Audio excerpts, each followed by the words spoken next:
Okay, so we've done our handstand. We did a certain amount of prep to try and make sure that we create the right movement. We've then done an awful lot of stuff around learning how to actually control our body whilst we're upside down. But then that last bit being about strength, trying to be strong getting into this position. The human flag is we're taking that same movement, so we're going straight into it, so we shouldn't need to necessarily prep out and move out for it. If you were doing a standalone human flag session, you would probably do something to work on this overhead mobility, overhead range of motion that you've got, the same as you would do for your handstand. Job we've got to do is then be strong, but not upside down. We're going to take ourselves out horizontally. So 3 main things we're going to work on.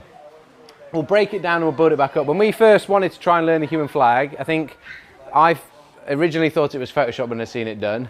Tim, with his dislocated shoulder, the first time I did it, he put his arm down, he went, "Mate, that's the place I used to dislocate my shoulder in." Now, I didn't know him, we'd not even known each other that long. I'd come from my rugby background of, literally, "Mate, shut up, crack on, like, let's just have a go at it." If I'd have known the chances of him dislocating his shoulder in that overhead position, I'd have just gone, "Well, let's not do that." Like, we don't want bad things to happen, like, because that's going to affect, like, everything we're going to do, just like work-wise and whatnot.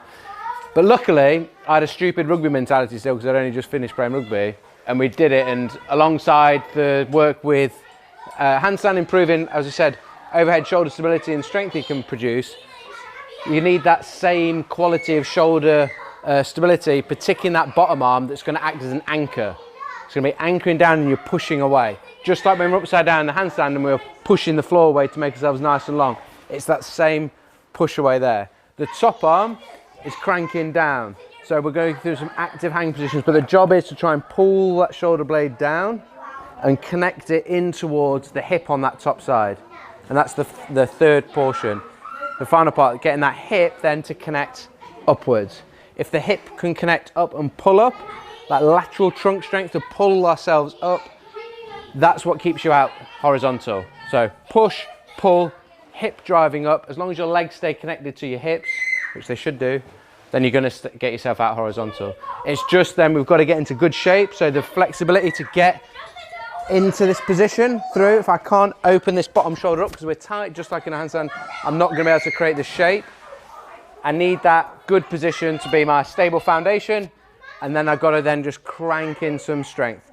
Really strong pushing, really strong pulling, connecting the hip on that top side. So if I can put those things together.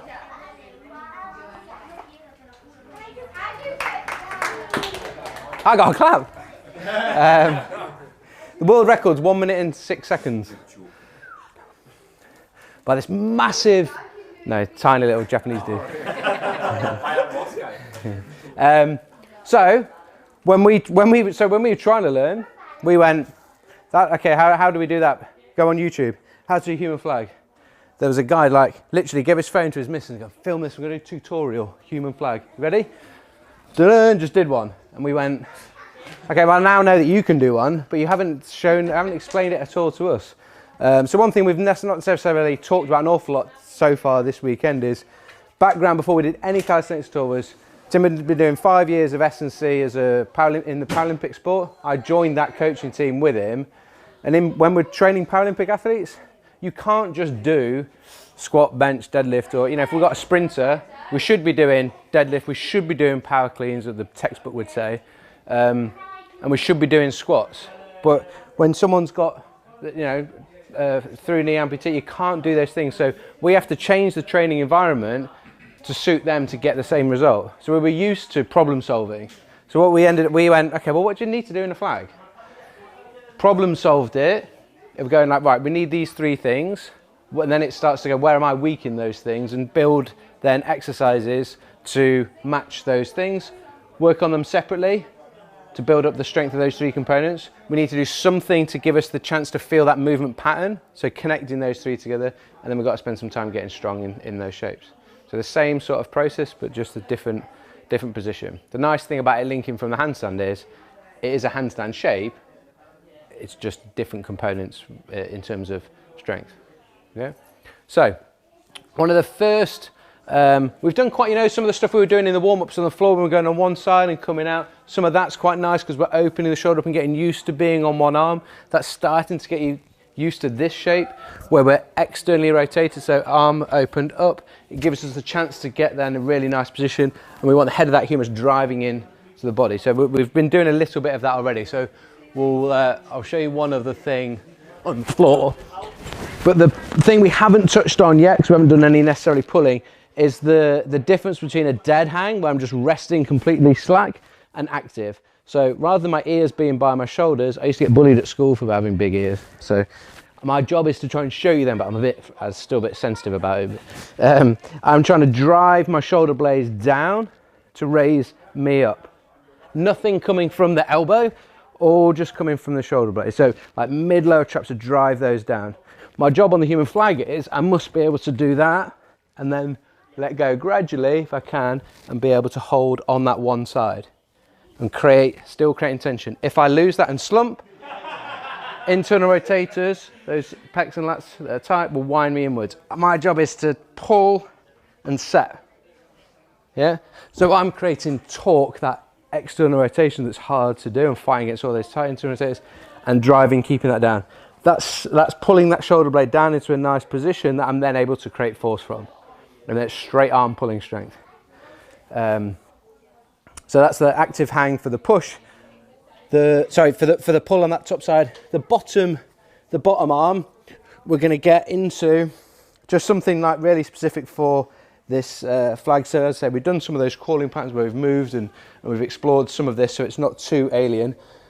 But we're just going to position the arm into that open position. So twist so the fingers are pointing a little bit more backwards. Your job then is making again that we're not slumping. So that same principles are going to apply. Push yourself away. And then I want that bottom arm to create more of an angle position that the arms are in any human flag. So any human flag, you make more like a triangle with the hands. So rather than being a sort of side plank, I'm going to slide myself away. And then I'm going to try and push up and lift myself away. If I want to, I can get used to driving out of that position. So coming down, driving through and away. Want to make it harder, from a stability point of view, put both feet on top of each other, come down, open up, drive away. Sorry, can you repeat what is the difference between this and side plank? So in the side plank, you're going to have that arm vertical. Yeah. So here I'm driving away, so I'm coming at an angle, and then what my job is, I've got to get used to, rather than being closed, opening that chest up. It exposes you nice and strong and tight in here. That's an exposed position, but that's where we need to be strong. If you can't open this bottom arm, if I stay here, chest facing towards sort of the bar on the floor, and I can't open that up and I'm not stable in that position, it's not going to be a strong anchor for you to push down on. That push and that pull are two opposite forces. Two opposite forces create torque. Torque is what leverages those hips up. Yeah, just want to show that one. If we want to create a little bit of extra overload, we can put the weight. You got it? Yep. So kettlebell on the back of the wrist. One thing I really like about this exercise is you can see the reflexive shoulder stability. So we talk about control around the joint. Jack is having to work hard to control the shoulder or the humeral head inside the socket on the fossa, on the scapula, sorry. So nice little progression, you can play around with it. But it's just, not only is it good for our human flag practice, but it's also good for just creating really stable shoulders because we're getting some exposure to instability. It's a nice little reflexive drill. This one actually was side plank though, right? Like I was trying to... this one you didn't have the... So I'm trying to slide myself more. Away. Yeah? Your arm isn't vertical in the human, like, when you do human flag, I'm making a triangle. Yeah, does that make sense? I'm not vertical. The point of this, those exercises are if they fall into our movement preparation or patterning, sorry. So they're starting to create the skill component of what shape do I need to be into, and then you can start to think about how much force you're going to produce in that shape. But you need to create that position to begin with. Cool. Okay. Is that okay, both of them? So single arm hangs, active hangs, and it's a bit of T push-up work. Push-up. Still make sure we train both sides of everything, even when one feels better than the other. And Jim's asked a great question of if I've got a strongest arm, which one should I have it at the bottom or at the top? And the reality is, for you to hold yourself out horizontally, the torque that raises you up needs to be two equal forces, but they just need to be equally very, very, very, very high. So it doesn't, You might feel better with it on one than the other, but it's not to say you should put your strongest, like if I'm right-handed, that you should have your right hand at the bottom or your right hand at the top. It's just it's gonna depend on various factors that are related to you and your sort of strength. But just the main takeaway is make sure you train both sides equally. You don't want to get an imbalance. Yeah. Your more stable shoulder is probably going to feel more comfortable on the bottom. My left shoulder is arguably, ironically, the one I've had surgery on, but that's my preferred bottom one. My right shoulder, because I never did as much rehab on it, is the one that I can flag on it, but I don't like it as much. But if I don't train it, I'm just causing massive problems. So, and also, when you're on holiday, you want to take a photo, you don't know which side you're going to need, so it's good to have both. But that's the real reason. Yeah, so, like, these are the important problems that we have to face. My best side is right hand at the top. Which but is then good, the bar over it's a here, double, and I was or like, you're opposite. all stood there, I've got to do it this way. But it's good to make yourself do what you don't want to do. Right, so we need to then look at connecting that hip. So we've done bottom arm pushing, top arm pulling in a relatively safe, easy environment that we're not too stressed about. Some of the stability and balance in that single arm position on the floor was difficult for some of us potentially, but it's not too sort of super hard. My job is, might come round so you can see it, come round the front a little bit. Whether you're doing this with a pure single arm position, I want you to try and not raise your feet, I want you to pull your hip to that active hang on that side and feel that your hip is what's going to raise your leg up. It might be that you need to do that with 1 or 2 fingers on the other side as you're just building up, but just focus, it gives you the chance to feel that shape. And the idea that you can raise your legs by what you do at your hip. And until you get that connection between that shoulder setting or pulling into a good position that you can create force from, you get to pull up from there. If this is slack on the top, you've got nothing to pull towards. The same way if you're doing like, if I'm trying to do like a toes to bar, if my shoulders are in a dead position, that's as high as I can get my legs. When I set the shoulders, boom, I've got something to pull against. Yeah? It's like when you run on sand, it's super hard because you haven't got anything stable to push against. Let's have a quick go at that, and then we'll bring it together. This is difficult because everyone sees you on a stability ball and goes, well, that must be easy, because you're lying on a stability ball. But the ball moves about, so it might be when you get your partner to start with, or me or Tim, to come and just steady the ball a little bit for you when you're setting up, but they can eventually let go of you. But the fact that it moves around gives you a little bit of a stability challenge. But the main thing is it's going to support our center of mass so that we can feel the whole thing. So remember the 3 things. Bottom arm push him in a nice open position. So he's not closed down, shoulder, chest pointing to the floor. He's pushing that through. Handstand shape, yeah? Top arm pulling actively, so active hang.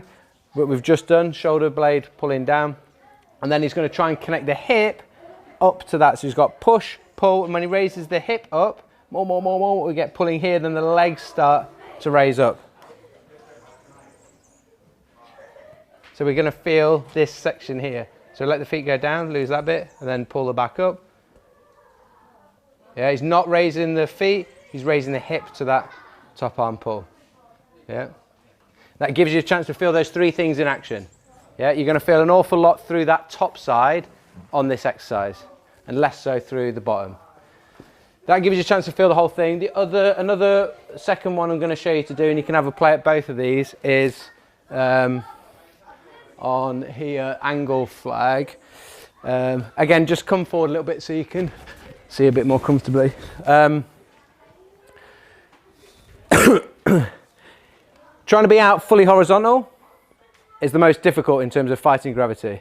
If I'm at an angle, so 45 degrees, there's less of me up fully away from that pivot point. So I'm just reducing that distance there. So it's a little bit easier at 45 degrees. I can create that angle by taking my top hand, rather than being on the vertical pole, on the just a little bit further away.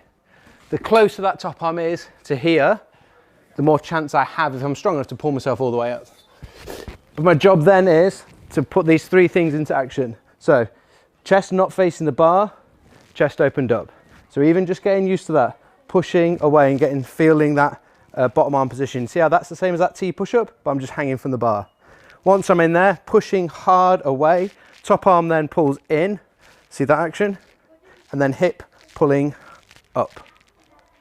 But what I want us all to do is make the strength easier by shortening that lever length. So you're in here, you open up, make it easier by pulling those levers in, knees to your chest much you can, top arm pull, and then hips up. And this is the biggest part I want you to get to. You get to here, but now I've got to get those hips up to that action there. Boom. That's the missing link for most of us. Once we've got the push and the pull, we don't really do anything in the gym where we work that lateral trunk strength in a maximal sort of strength isometric position like that. Yeah. Have I got those two things? One of the things that's really important is that I can get this hip super high. No point in me hanging out here when I need to be getting somewhere up there. So the job is, how do I progressively build this up once I've done that angle flag position? I'll let her finish. My birthday last week.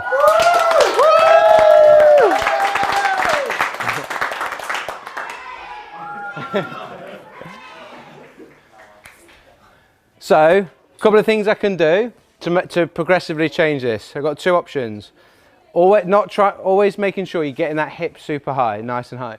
Is one, I can move my hand closer to the upright. Closer I get to the upright, I can then probably get that close to horizontal. So that's one way to get myself in there. The other thing is then changing my lever lengths. So I can go into, say, like a single leg position, or I can go from that real tuck position to straightening them out gradually. But as you can see, there's no point in me straightening them if that hip just keeps dropping further and further down. You're going to build up way more specific strength, training the position you want to be in, which is cranking that hip nice and high up. So that's ways you can scale those. We talk as a general sort of arbitrary number of like a minimum of 5 seconds of when we're trying to do an isometric, just so we're getting enough time and attention to be able to create an adaptation that we want. If we just come into a position where we just sort of kick up and they go to 10 sets of 0.1 of a second, I've got 1 second of tension, there's a pretty crappy position. It's not really gonna give me the strength adaptation over a number of weeks that I want.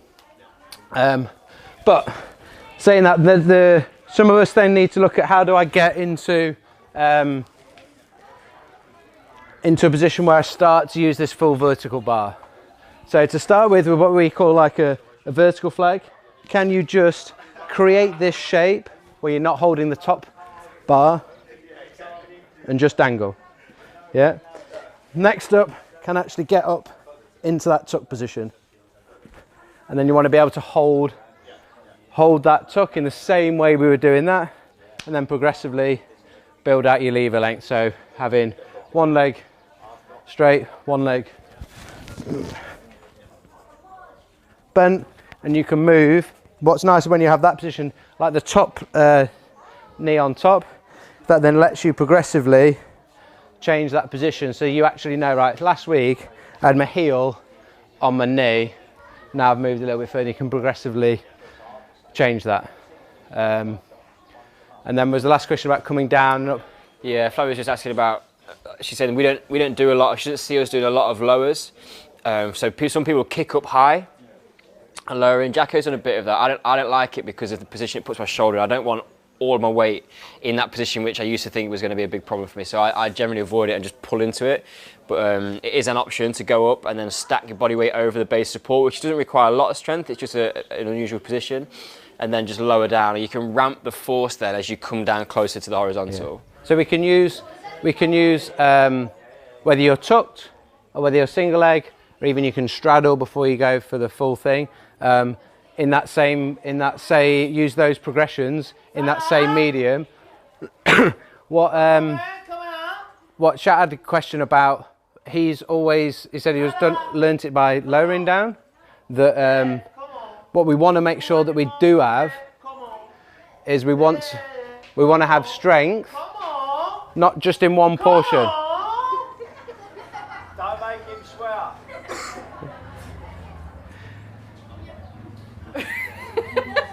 As soon as I say something, we don't want to have strength just from the top down to halfway. We want to have strength through the full range of motion that we're trying to work through. So even when you're lowering down, controlling that lower.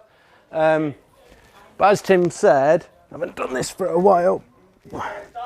But once you're into there, you're stacking yourself on that bottom arm. You can hold there for quite a while, and lowering down slowly. But even when you lower down to your hold, but even controlling that last portion rather than just falling down. Like the idea of having strength all the way through, much, much better. Yeah, but you can lower, we can certainly lower down. What's difficult for people is getting up into that top position for a lot of the time. You can use it, like eccentrics can be used, but you don't have to. Yeah, it's not a necessity. So I would say the last portion now is to play around with some of those positions, get some coaching from me and Tim, and get to a point where you feel that you are be able to create a good amount of tension in a good position that you found where that level is and know where you want to go to next. Yep. The flag we talk about is, like Jackie tells me, like I say, it's easy. It's not that complicated. You get to a point where you find out where your level is, and it's just a matter of building strength in that position. And you've got to put time on task. Same with anything, you've got to earn that right to progress to the next one by just building that strength and chipping away at progressing through to ultimately be able to extend that lever position out.